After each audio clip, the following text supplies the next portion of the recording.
Lance, week 3. We're almost halfway through.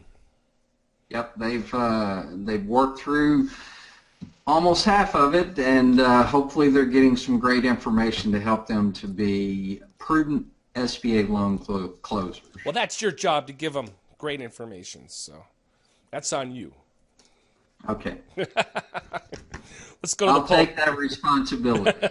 And I know you take it seriously, so it's cool. There is no doubt about it.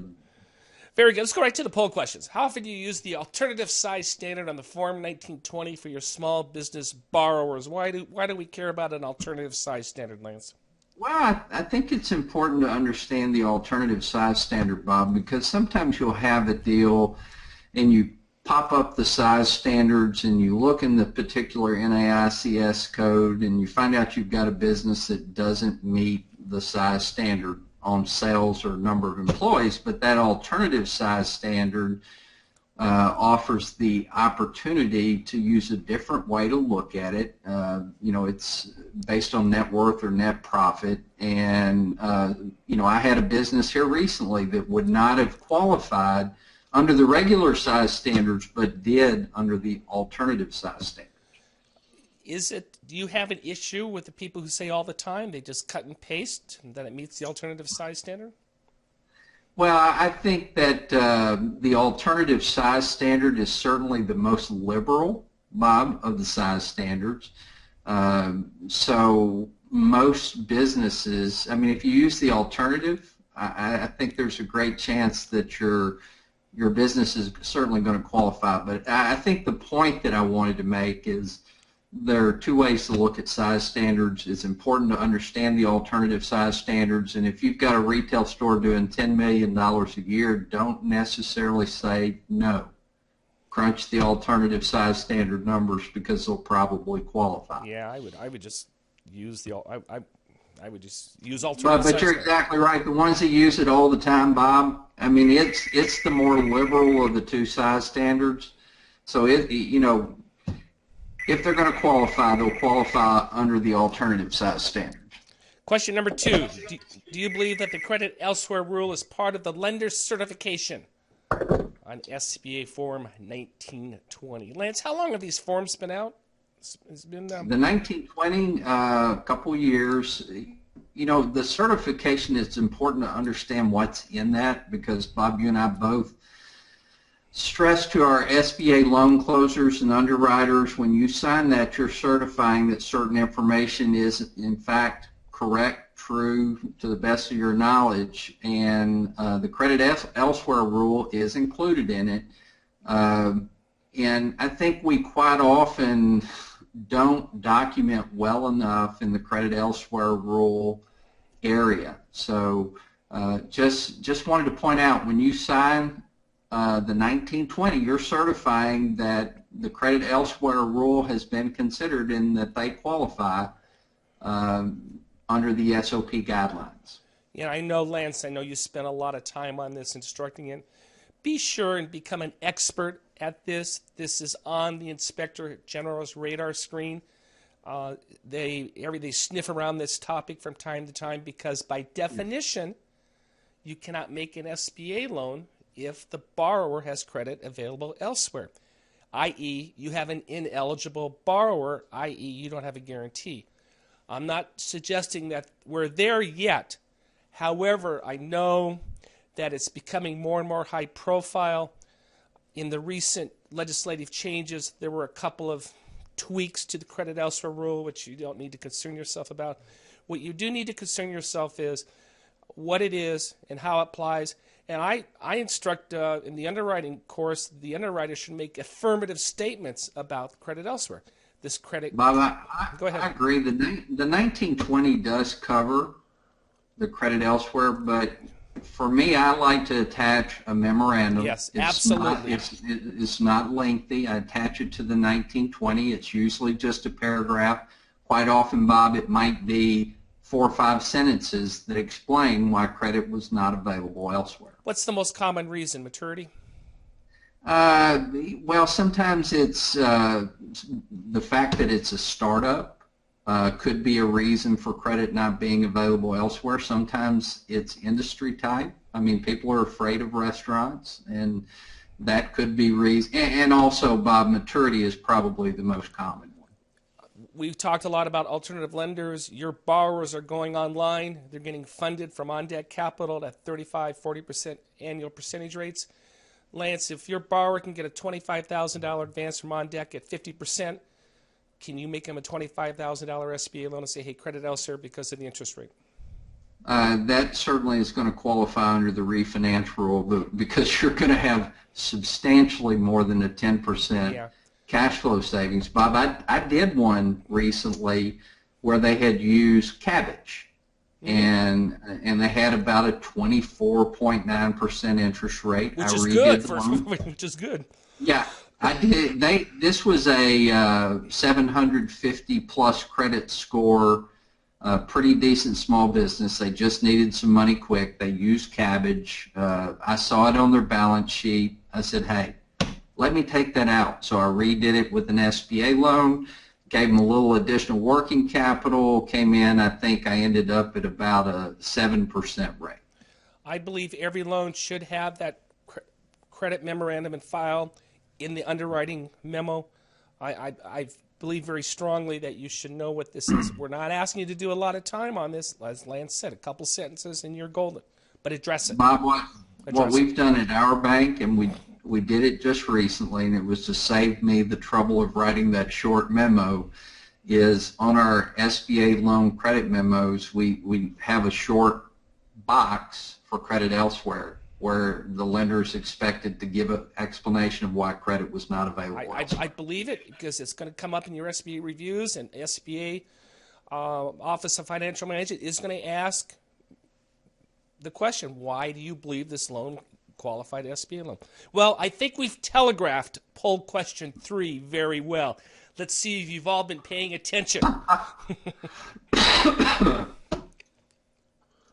You know, Bob, the 1920 does cover the credit elsewhere questions, but I think you need a little more explanation. And by the way, you're perfectly fine. What are the answers, Michael? You're perfectly fine if you answer the 1920, because technically that's correct. So the 13%, you're correct. However, what Lance and I are encouraging you as a best practice is to incorporate that into the state the specific reason why this loan is eligible under the credit elsewhere rule. Well, Bob, and that was the purpose of the 1919 and the 1920, to coach you through all the eligibility issues. And they do cover credit elsewhere, but just like you said, we both believe you need a little bit more. I appreciate poll question 4, because this is confusing. If you do not do this right on ordering valuations and knowing what the dollar amounts are, you will lose your guarantee. The Inspector General has carefully analyzed business acquisition loans, so you need to know the rules, and you need to have a good relationship with your business valuation vendor. They know the rules backwards and forwards, and there's a number of great people out there. So that's my takeaway, is get to know one of those vendors, and they will walk you through what exactly you need to have.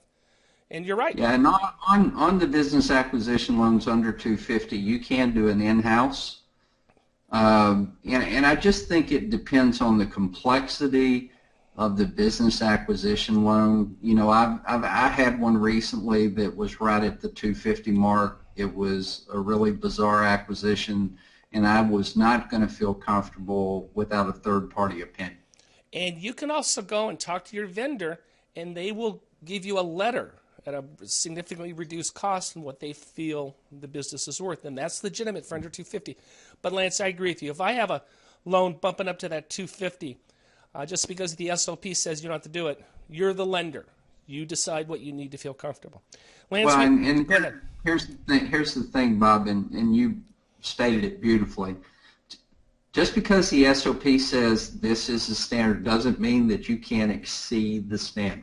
And I beat up my underwriters on this for your closers. You are the arbiter. You make the decision. Don't say, well, SBA. If you're a POP lender, you're acting on behalf of SBA. It's your judgment on what to do. And so don't hide behind the SOP if you have a $200,000 business acquisition loan, especially, well, we do need it if it's a related party, but say it's a long-time employee, you're a little concerned, order it. Order it, because if it blows up, the Inspector General is going to say, why didn't you get it?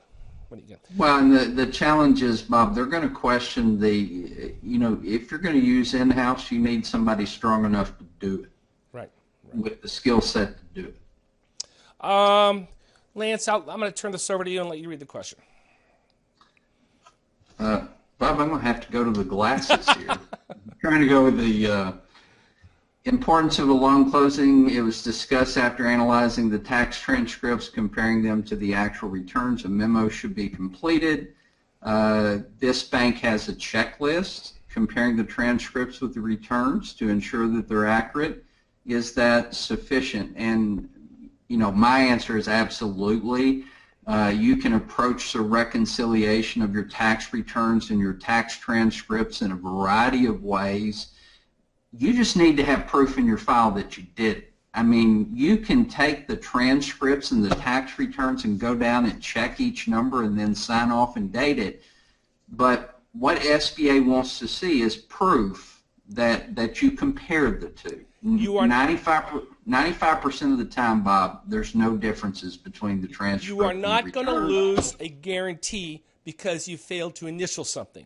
You will lose the guarantee if you didn't look at the numbers. So SBA is not concerned with the mechanics and how you do it. They want to make sure you've looked at the numbers, correct? So, I mean, from my perspective of having been a former deputy director and looked at a lot of purchase packages, I'm okay if you take the transcript, check, Lance Sexton 12916. That's fine. Or if the memo, I think, becomes more important if there are any variations between the transcripts and the return.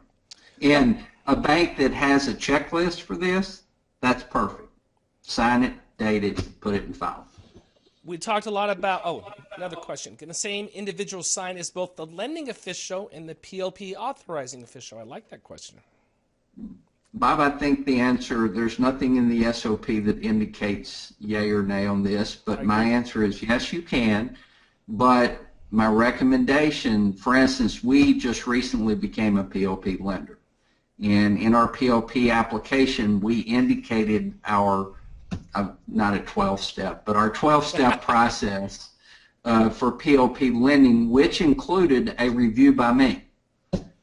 So on our PLP loans, I'll be signing off as the PLP official. But I'll also present loans that get approved PLP, so I could be signing on both lines. I think the PLP line needs to be by whomever is the final reviewer or the designated PLP expert in your bank, and the lending official should be whichever loan officer has brought in and underwritten the loan. I know Lance in week 3 has talked about the 1920. The admonition by both of us is understand the personal certifications you are representing to the government, to the federal government, who, guess what? They have prisons and they carry guns. That you're personally certifying that this is a good business of solid character and they're eligible. So understand what you're saying. Now, Bob, I just want to point out you featured one of my friends on your Fraud Friday. From here in Arkansas, he was sentenced to 84 months yesterday. So, and it was a fraud issue, and it's important, and I don't say that to scare anybody, but when you do sign the 1920, you're certifying that the information is factual, correct, and there's certain things, and read the verbiage above the signature line. Oh, you read the verbiage, you'll never sign it again. Yeah, understand what's in there. And again, in week 3, we spent a lot of time talking about the 1920 and the credit memo. One thing that I've been working on in our bank is bringing a lot of the 1920 information over into our credit memo, because there's several points where the credit memo and the 1920 need to connect with one another. We also talked about the credit elsewhere rule, and like we talked about earlier, I do think it's important either in your credit memo or in an additional memo that's attached to the 1920 that you identify why credit was not available elsewhere for this small business borrower. And we don't want you to lose any sleep. Nothing's going to happen if you sign off on it and the business goes belly up. That's not what we're saying. What we're saying is the federales, when you have these crooked fraudsters and there's a pattern, this is what they hang you on, that night, signing the 1920. That's the lying to the government. As you know, Bob, I have some background in closing banks, which I don't want anybody to turn their phone off and shut their computer down. But I did a lot of work for the FDIC, and in the equivalent scenario, a banker's never gotten in trouble in a closed bank for making a bad loan. They get in trouble for breaking the rules. And the same thing is true on an SBA loan. You know, if you make a loan, the loan defaults, you're not going to be in trouble. But what's important is understanding the SOP 5010-5H and making sure you follow those rules. Week 4, what are we going to talk about?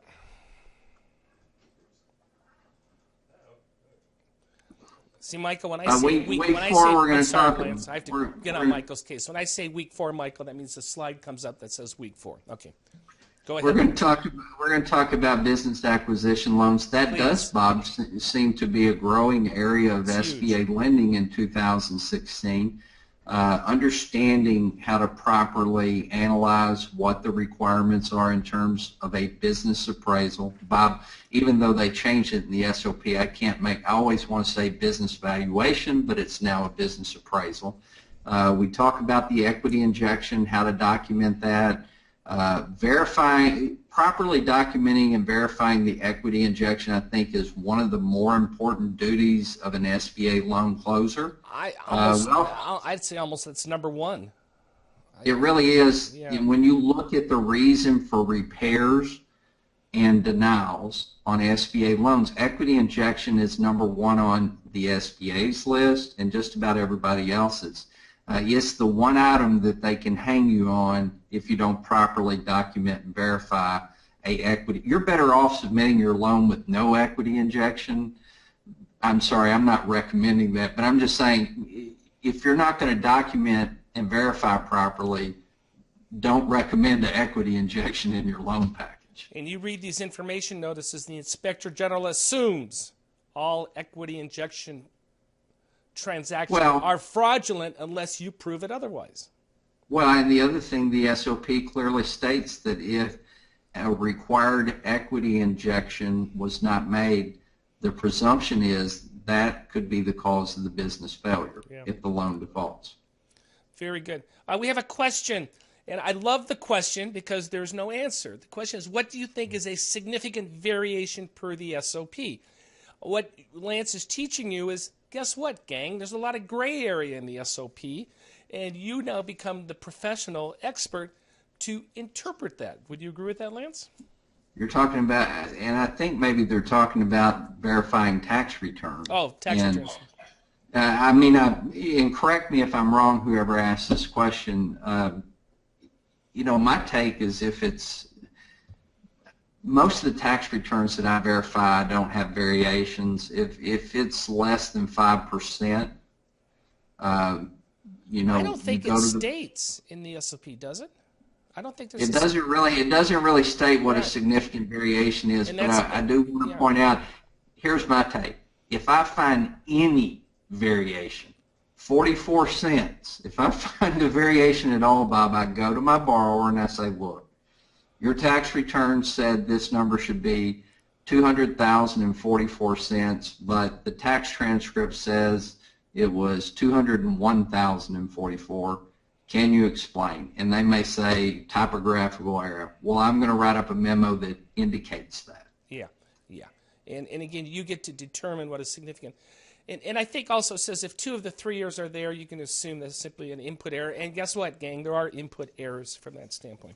I would like to acknowledge Antonio, Ben, both Bens, Bridget, Dean, Diane, Gail, Joel, Kimberly, Lisa, and I apologize if I mispronounced the name. I'm going to go Priya,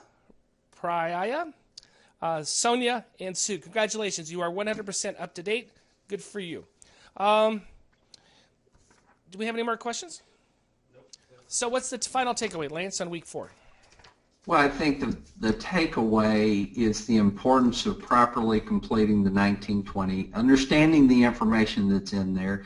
And Bob, I don't want to overemphasize this, but understanding that when you sign it, you're indicating that the information is correct, the information is true, that you've done your due diligence, and you're certifying that. And it's a personal certification. You're not signing That on is behalf correct. of the bank. You are signing And as again, not intended to scare anyone, but just to have you understand that the 1920 is a very important form and it needs to be filled out correctly.